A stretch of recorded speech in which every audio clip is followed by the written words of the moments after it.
So how did I go about landing my first ever editing client at the age of only 15 years old? Well, in this video, I'm going to be sharing with you that exact story, how it went down step by step. So I hope you're going to find it interesting. So let's take it all the way back before that even happened. So when I was, around 10 years old, I got really into gaming. I started watching a lot of Minecraft videos, a lot of Team Fortress 2, CSGO, and not only watching videos from YouTubers, but also playing the games, right? And obviously, naturally, I also wanted to create my own videos about it as well, make my own gaming videos. And so that was the first thing I did, right? I just downloaded like Bandicam, which was a shitty recording software. And we started recording ourselves. And obviously, we wanted to edit the videos and started playing around with that. So that was how I initially got into editing around 10, 11 years old, which at this point was 10 years ago, which is pretty crazy. But yeah, I even got some videos still up on YouTube with me and my friends playing Minecraft. So that's pretty fun. And yeah, after that, I tried out a bunch of other editing softwares as well, like Camtasia Studio and so on. And eventually got into Premiere Pro as well. And then a few years after, I was a little bit more into like filmmaking and photography as well through a guy called Peter McKinnon. I really loved his content back in the day, and I learned a lot from him. So after that, I started editing more like cinematic videos as well, vlogs as well, and I transitioned out of just doing gaming to also doing vlogs. And I built my own channel as well in Hungarian, which got a couple thousand subscribers, right? So it started gaining a little bit of traction and momentum. At this point, I was around 13, 14 years old. And this was when I really got interested in the idea of making money and like building an online business. I saw, Gary Vee talk about it online, how you can be an entrepreneur. And this was just such a cool idea to me. So I was really fascinated by it. And basically at that point, I was like, all right, I need to find something that works. So I did the same thing that everybody did, which was type into YouTube how to make money online. And I tried a couple of different things, right? So I started out first with affiliate marketing, I believe. There was a website called ClickBank where you could find a bunch of different offers that had affiliate programs. So I was trying to sell these red weight loss teas to mainly like pregnant or post-pregnancy women.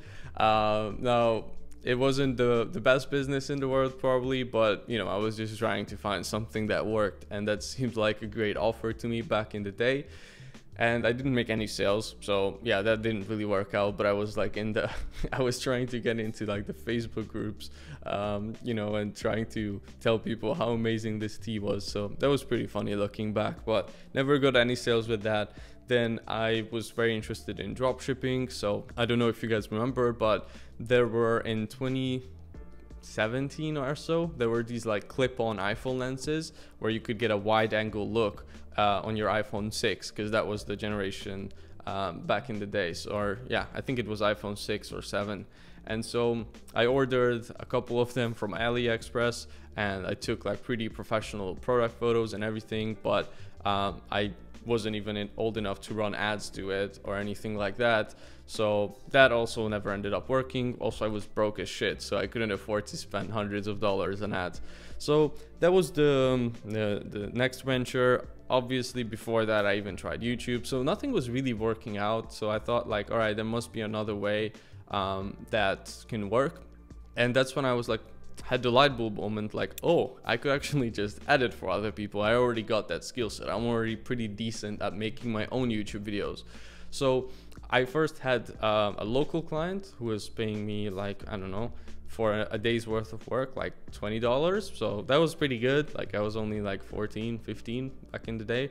And then I was like, all right, this is decent, but in Hungary, I can't make as much as I would like to, right? Like nobody's really taking me seriously as a 15-year-old kid. And also the wages are a lot lower. So I was like, okay, let me try to find someone who would want to do this online from the international markets. At that point, I started reaching out to a bunch of people who I was watching already and whose content I was listening to, and I sent out probably around 100 messages, and I was just offering to do free videos for all these people.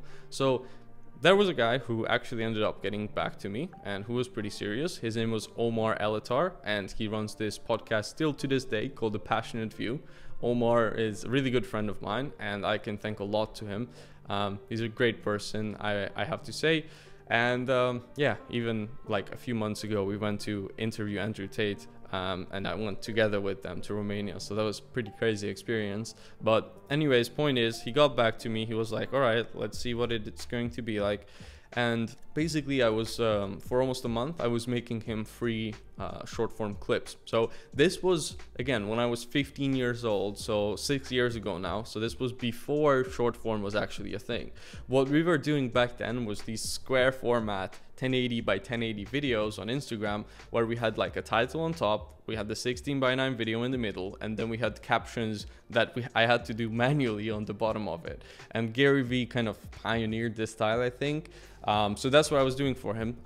Each one of them would take around 1.5 hours to make, and I would just do that every single day. And in return, at first he was just coaching me a little bit, which was amazing. And then after a month, I was like, hey dude, like I need to get paid for this as well if I want to keep doing this while I'm still in high school. I don't have too much time, blah, blah, blah. And long story short, he ended up agreeing on $13 per clip. So I was doing daily clips. So if we do the math, you know, 30 times 13, roughly around $400 per month. So that was really, really huge for me.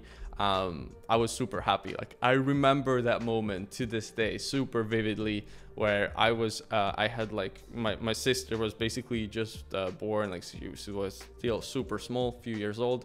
And I was out after school on a playground with her and my mom, and I just got the text that Omar was like, all right, let's do it. And I was just like, crazy dopamine rush. I was jumping up and down, like my first ever client at 15. I was making good money, especially in Hungary, while still being in school, right? So that was an incredible feeling. That's basically how I ended up landing my first client, is through first actually developing a skill set, right? So I already knew how to do good YouTube videos. I already knew how to edit. I already knew how to make thumbnails. I had these skills because I was just naturally interested in it, and I was working on my skills all day long. Like after I got into editing properly, this was all I would do, right? It was all I cared about. It was all I would consume content about. So that was the first step that needed to happen, is I actually had a skill that was valuable to the marketplace. Then after that, once I realized that in Hungary, I'm only going to be able to make so much with this, then I started looking for other opportunities, and I was sending Instagram messages to a bunch of people. I was doing outreach, even though I had no idea that's what I was doing. And I didn't even know how to structure my messages or what I should put in there or anything. I was just like reaching out to a bunch of people. And I didn't just send one or two, I sent like 100 or maybe even more. Now, obviously, 6 years ago, the space was still a lot less crowded. So now I would do even more than that if I wanted to make sure I get someone. But I did that. And then I was also not afraid to do free work for someone who I knew would be worth a lot in my portfolio, right? I knew that if I make clips for one of the biggest entrepreneurial podcasts, guess where those clips are going to end up? On the biggest entrepreneurs pages. They are going to repost them. So it was a huge help for me that I landed that client first, because I was able to leverage the fact that my content was on all of these entrepreneurs pages who Omar was interviewing at a time. So my clips have literally been on, you know, these guys' pages like Ed Mylett, Grant Cardone, Pedro Sculian, like these $100 million plus entrepreneurs.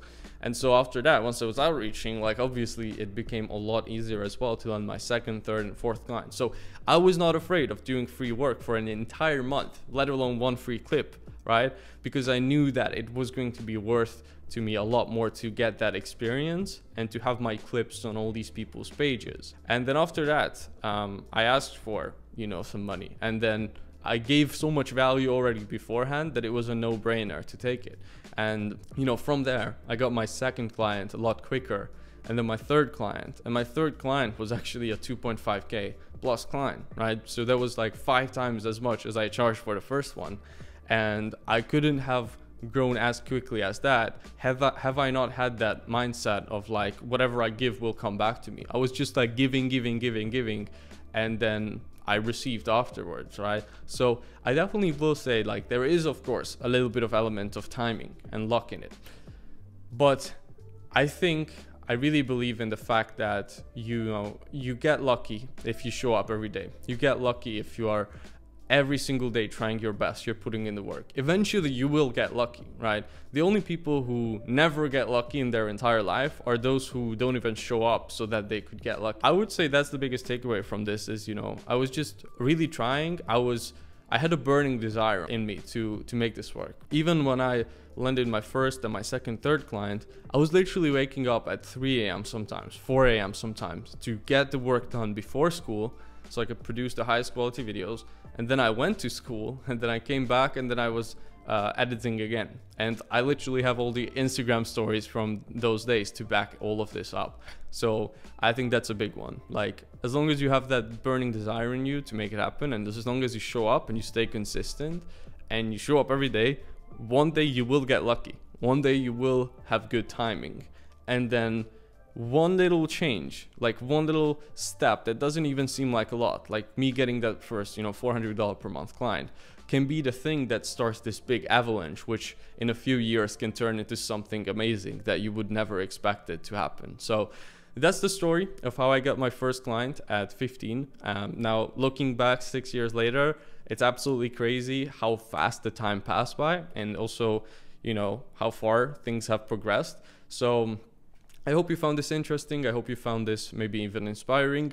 And if you want to see more content about how to get clients as an editor, or how to transition from an editor to a creative agency owner, then make sure to stay tuned in the channel, and I will see you guys in the next one.